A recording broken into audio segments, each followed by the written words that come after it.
Operation सिंदूरवरून विरोधकांनी अनेक सवाल केलेत, तर सत्ताधाऱ्यांनी देखील त्याला उत्तरे दिली आहेत. पाहूयात. सरकारला वाटलं आपण पाकिस्तानशीच लढतोय, पण चीन पाकिस्तानला मदत करतंय हे सरकारला माहितीच नव्हतं. ऑपरेशन सिंदूरवरून राहुल गांधींची सरकारवर टीका. पहलगाममध्ये हत्याकांड घडवणाऱ्या तिन्ही अतिरेक्यांचा खात्मा. अतिरेक्यांकडील रायफल्स पाकिस्तानी होत्या. ऑपरेशन महादेव नंतर अमित शहांची संसदेत माहिती.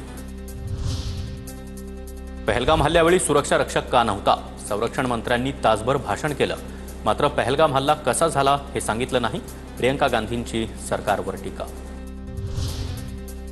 1948 मध्ये जवाहरलाल नेहरू यांनी एकतर्फी युद्धबंदी केली. नेहरूंच्या युद्धबंदीमुळेच पाकव्याप्त काश्मीरची निर्मिती. संसदेत अमित शहा यांची काँग्रेसवर टीका. सरकारला पहलगाममधील परिस्थितीची माहिती नव्हती का? लोक तिथे सरकारच्या भरवशावर गेले, पण सरकारनं त्यांना देवाच्या भरवशावर सोडलं. पर्यटकांच्या सुरक्षेची जबाबदारी कुणाची होती? पंतप्रधान, गृहमंत्र्यांची, संरक्षण मंत्र्यांची नव्हती का? प्रियंका गांधी यांचा सरकारला सवाल. ऑपरेशन सिंदूरचं नाव ऐकलं की वाटतं यात देशभक्ती आहे, पण हा प्रसारमाध्यमांवर दाखवला गेलेला सरकारचा तमाशा होता. कारण या मोहिमेतून काय साध्य झालं? किती दहशतवाद्यांना पकडलं? हल्ल्याला जबाबदार कोण? या प्रश्नांची उत्तरं सरकारकडे नाहीत. प्रणिती शिंदेंचा हल्लाबोल. तर ऑपरेशन सिंदूर म्हणजे तमाशा असल्याचं काँग्रेसनं एका नवख्या नेत्याकडून बोलवून घेतलं.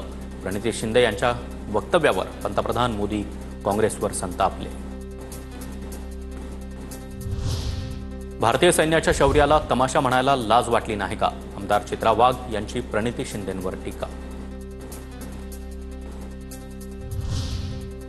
राज्यसभेत भाजपचे जे.पी. नड्डा आणि काँग्रेसच्या मल्लिकार्जुन खरगे यांच्यामध्ये खडाजंगी.